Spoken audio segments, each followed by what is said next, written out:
Welcome to ADHD Whiskey. If this is your first time here, my name is Matt. I'm the 2020 World's Top Whiskey Taster, or you might just know me as the Whiskey King. You know what happens at the beginning of January on YouTube? Everybody talks about the year that was. We're going to talk about the good, we're going to talk about the bad, and we're going to talk about the ugly. And we might as well start off with the worst first. Today we're going to talk about the most disappointing whiskeys in 2022. What makes a whiskey disappointing, Matt? Well, let me tell you. It's when I buy a whiskey and I get it home and I open it and I taste it and then I spit it all over my garage. I go back to the store and I demand my money back. And then they don't give me my money back, so I slap myself in the face for it. Why did I do that? Horrible move. Stupid idea. Why did I waste my money?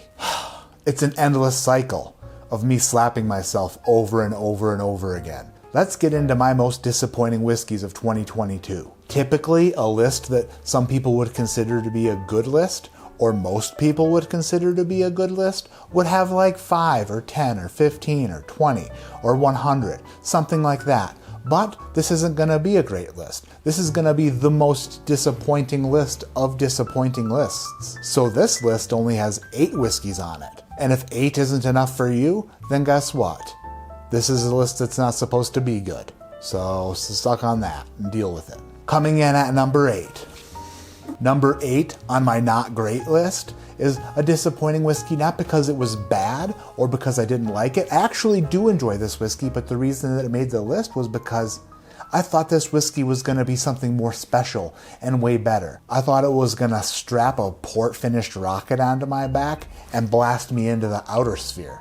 But that didn't necessarily happen. This whiskey came from the High West distillery. It's High West, a Midwinter Night's Dram, the Encore. Jay-Z could probably write a song about this whiskey that would be better than this talk about it. But the Encore in the white port barrel, I thought it was going to be a more special whiskey for their 10th year anniversary. Can I completely complain about it? No, it's not bad. It's not bad, but it was a little bit disappointing. Coming up next on this list, which isn't even a list that you want to be next on, is number 7. And the 7th most disappointing whiskey that I purchased this year belongs to Calumet 8. Calumet Farm 8-year-old is a 90 proof bourbon whiskey. It comes in at about $50. And if I told you that it is good, I would be lying because it sucks. This is not a great whiskey. It is thin, bitter, a little sour, not up my alley, nowhere near up my ass. It's just something that I wish I would have saved $50 on.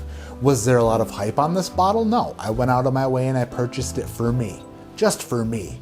And guess what? It's not for me. Will Calumet Farm make its appearance in any other list videos this season? Probably. Maybe. Would I bet my life on it? Well, if I told you that, then that would be a spoiler. And no spoilers. Number 6 on my list comes in a beautiful bottle, but the whiskey inside left a lot to be desired. This was the first release from Castle & Key. It is batch 1, released in 2022. Bottle, amazing, fantastic, but the 4-year-old bourbon inside was like, I'm not going to be going back to this bourbon very often, if ever. Batch 1, Castle & Key, a lot of hype behind it. Marion Eaves, yeah, master distiller. She left that place. And you know why? Neither do I. But it might have something to do with the product that was going to be inside this guy. One of my most disappointing whiskeys in 2022. Moving right along, this whiskey nobody ever heard of. Nobody ever mentioned it, not a peep about it. But guess what? I saw it in a store and I saw an age statement and I saw a $100 price tag and I was like, it's 10 years old, it's $100. I bet you it's gonna be pretty good. Turns out, Leadslinger 10 year? Disappointed. I'm not happy with it. It doesn't taste 10 years old, it doesn't taste great. Is there a lot of information to be found on the internet about Leadslinger 10 year? No. But if I were to put information on the internet about Leadslinger 10 year, it would be this. Don't pay $100 for it, because I did. And I could have spent that $100 on so many used Nelly albums. Or Nelly Furtado albums. You just think 117 proof 10-year-old bourbon would be like a banger, bro. But guess what?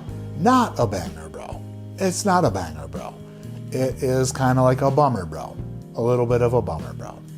Number 4 on my list comes from a little place in Nevada, a tiny little town called Las Vegas. This brand new product, blended by Aaron Chepanik from Smoke Wagon, is unfortunately not my jam, and it is Smoke Wagon malted rye whiskey. It's 51% rye and 49% malted barley, so the fact that it is pretty malted barley forward shouldn't be a surprise to anybody.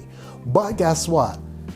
It kind of put me off a little bit. It tasted like a spicy ginger ale that could get you slamhammered, or slammered for short. There's just something about it that doesn't really do it for me, but that's okay. I'm not saying this is a bad whiskey. I was just disappointed because I didn't like it and I paid like $80 for it or something like that. Is malted barley up your alley? Then malted rye whiskey from Smoke Wagon might be up your ass. Again, I'm not saying this is a bad whiskey. I'm just saying that this one wasn't for me. That brings us to number 3 on the list, and number 3 is from what some people would consider to be the same exact place as number 4. And if Aaron Chepanik ever sees this video, he would probably want to strangle me with his gigantic biceps, which is totally understandable. A lot of people have told me I have a punchable face. But Smoke Wagon Bottled in Bond Rye is number 3 on my list. Was I bummed about the malted rye that I didn't like it? Yeah. But then again, I was like, it's just not my jam. It's the malted barley aspect. You throw a bottled and bond rye my way that's been distilled in Indiana, and I'm like, hells yeah. Is it your typical MGP 95.5 rye whiskey? No, it's not.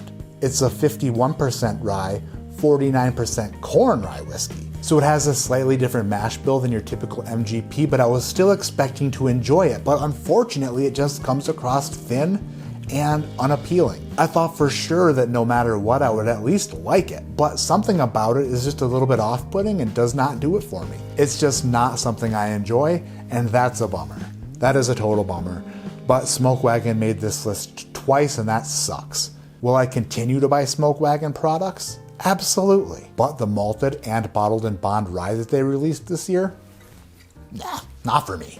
Sorry. We only got 2 left. 2 remaining bottles that filled me with so much disappointment. So much disappointment. What could they possibly be? Well, stick around a couple minutes and you'll see. Moving on to number 2. The runner-up for the most disappointing whiskey of 2022 belongs to a little place out of California. I did shoot a review for this whiskey and I'm still in the process of editing it, but spoiler alert, didn't do good. Didn't do great. I'm a big fan of the regular version of this whiskey, and when they said that they were going to release a cask strength version of it, something in me popped up, and it was excitement. I was so excited to find out that Redwood Empire was releasing a cask strength Lost Monarch. But something got lost in the translation between standard and cask strength, because this whiskey just is a bit weird, hot, astringent, kind of grassy and young tasting, and just not good. Not good. I'm going to continue to purchase Redwood Empire products, so am I upset that I purchased this bottle of it? No. Am I upset that I purchased a backup bottle of it? Yes. Yes, I am, because this one's going to last me quite a while. Quite a while. I love their labeling, I love their design, I love their whiskey, but this blend was just not my jam. Not my jam, and I was really looking forward to it. And that's probably why it's number 2 on my list, because I was excited about it. I was so looking forward to it, and it just didn't do it. Son of a bitch. I did hear that the cask strength Emerald Giant, their rye, was really, really good, but I didn't get a bottle of it. I got a backup of the friggin' Lost Monarch. Anyway, Redwood Empire Lost Monarch is number 2 on my list, the cask strength version for the 2022 most disappointing whiskeys. And that leads us to number 1. Number 1 on my list for most disappointing whiskeys in the year 22 belongs to a bottle very close to me. And why it's very close to me is because I can't get it off of my mind how much it upsets me. You want to make a most disappointing list? Then this is what you do. You market your product as the best stuff people will ever taste. You tell people that you found and unearthed rare barrels of whiskey and bottled them for consumers to enjoy for special occasions like weddings or retirements, or anniversaries. Something special happening in your life? Get Rare Stash from Dustin Poirier, UFC fighter and terrible whiskey producer. This is a 91 proof whiskey with like super cheap labeling on it. No information regarding where it came from or where it was distilled, which by law it has to have on the bottle, but for some reason it doesn't. Every so often, one may run across something that is truly unique and rare. Rare Stash takes unique, select, and specifically limited barrels of bourbon that we've found and set aside to artfully craft bourbon that is uniquely rare in its form, age, taste, and availability. Live rare. Be rare. Be better. Be good. Be alright at least. This is bad. This is terrible. Turns out, if you look at their website, they sourced some barrels from Tennessee, which are like not rare. Like a lot of people do that. And then they got some young barrels from North Carolina and blended them in. If I opened this whiskey on a special occasion like retirement, I would go back to work and have a work accident on purpose because I feel like I deserved it for saving this for a special occasion. And then whenever I got my hand reattached, that would be a special occasion when I opened something better, like dog shit. We got rare bourbon. It's the rarest. It's the best. Guess what? Terrible.